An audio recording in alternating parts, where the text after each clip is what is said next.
যদি অস্ত্র হ্যান্ডেলই করতে না পারেন তাহলে নিয়ে আসেন কেন আপনি?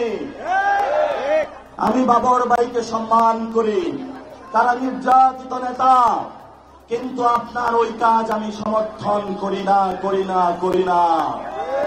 আপনার এই কাজের কারণে বিএনপি ক্ষমতায় আসতে পারে নাই। হাসিনার মতন একজন খুনি ফ্যাসিস্ট ক্ষমতায় এসেছিল। গত 15 বছরে যারা বিএনপির নেতা কর্মী নির্যাতিত হয়েছিল, আমার ভাইদের উপর রক্ত চালিয়েছিল, গুলি চালিয়েছিল, এর জন্য ইতিহাসের কাঠ গড়ায় আপনিও দায়ী থাকবেন। এই জন্য আমরা পাওয়ার ব্যালেন্সের চেক করার জন্য পিআর পদ্ধতিতে উচ্চ কক্ষের নির্বাচন চেয়েছি। কিন্তু যারা ফ্যাসিস্ট ক্ষমতার কাঠামোতে থাকতে চায়, তারা এই বিষয়ে জনগণকে ধোঁকা দেওয়ার চেষ্টা করছে। রাজপথে ঐক্যবদ্ধ থাকবেন।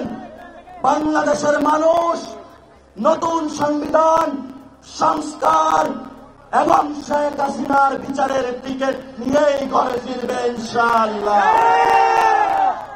আমরা সকল দল, বিএনপি জামায়াত থেকে শুরু করে যারা বিভিন্ন সময় কোনো দল করে নাই, রাতের আধারে খাট থেকে বাংলাদেশের খুনি বাহিনী তাদেরকে নিয়ে গিয়েছিল, জেলে ভরেছিল, লাশ সাগরে ভাসিয়ে দিয়েছিল। আমরা তাদের বাংলার মাটিতে বিচার করব ইনশাআল্লাহ।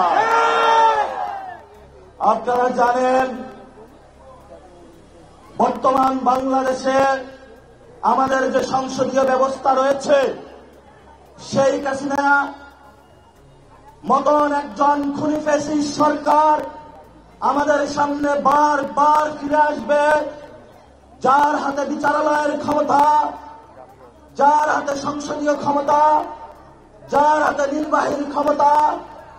এই জন্য আমরা পাওয়ার ব্যালেন্সের চেক করার জন্য পিআর পদ্ধতিতে উচ্চ কক্ষের নির্বাচন চেয়েছি। কিন্তু যারা ফ্যাসিস্ট ক্ষমতার কাঠামোতে থাকতে চায়, তারা এই বিষয়ে জনগণকে ধোঁকা দেওয়ার চেষ্টা করছে। রাজপথে ঐক্যবদ্ধ থাকবেন। বাংলাদেশের মানুষ নতুন সংবিধান সংস্কার এবং শেখ হাসিনার বিচারের টিকিট নিয়েই ঘরে ফিরবে ইনশাআল্লাহ।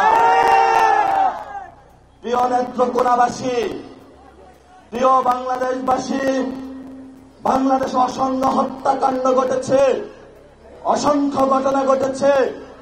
এর মধ্যে বড় একটি ঘটনা হলো 10টা অস্ত্রের চালান। যদি অস্ত্র হ্যান্ডেলই করতে না পারেন তাহলে নিয়ে আসেন কেন আপনি? আমাদের দক্ষিণ এশিয়াতে এই অস্ত্র কাহিনীর কারণে বাংলাদেশ সার্বভৌমত্বের হুমকির মধ্যে পড়েছে। অসংখ্য মানুষের জীবন বিপন্ন হয়েছে। পার্শ্ববর্তী আঞ্চলিক সংঘাত বিরাজ করেছে। আমরা দেখতে পেয়েছি বিচারের নামে প্রহসন হয়েছে। আমরা ভবিষ্যৎ বাংলাদেশে যারা সরকারি প্রশাসনে রয়েছেন, রাজনৈতিক চেয়ারে আসবেন, তাদেরকে বলতে চাই, ভবিষ্যৎ বাংলাদেশে সার্বভৌমত্বের উপর আঘাত আছে এমন কোন অযাচিত সিদ্ধান্ত আপনারা আর নিবেন না। আমি বাবর ভাইকে সম্মান করি, তারা নির্যাতিত নেতা, কিন্তু আপনার ওই কাজ আমি সমর্থন করি না। আপনার এই কাজের কারণে বিএনপি ক্ষমতায় আসতে পারে নাই। হাসিনার মতন একজন খুনি ফ্যাসিস্ট ক্ষমতায় এসেছিল। গত 15 বছরে যারা বিএনপির নেতা কর্মী নির্যাতিত হয়েছিল, আমার ভাইদের উপর রক্ত চালিয়েছিল, গুলি চালিয়েছিল, এর জন্য ইতিহাসের কাঠ গড়ায় আপনিও দায়ী থাকবেন। আমরা শান্তি চাই, আমরা অশান্তি চাই না। বাংলাদেশে যদি কোনো ব্যবস্থা নেওয়া হয়, সেই ব্যবস্থা সঠিক নিয়মে নিতে হবে।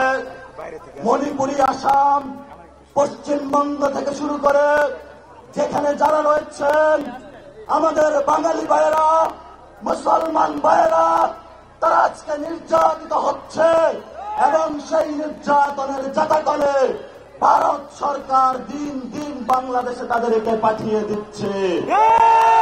এই সংঘাতের পিছনে আপনি দায়ী।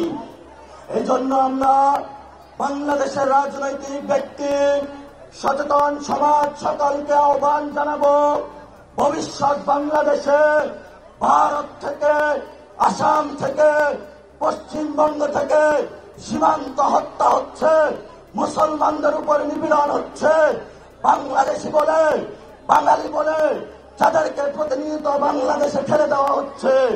ইউরোপ সরকারকে বলে আপনি দ্রুত প্রতিবাদ করুন, ইন্টারন্যাশনাল এরিয়ায় উঠুন।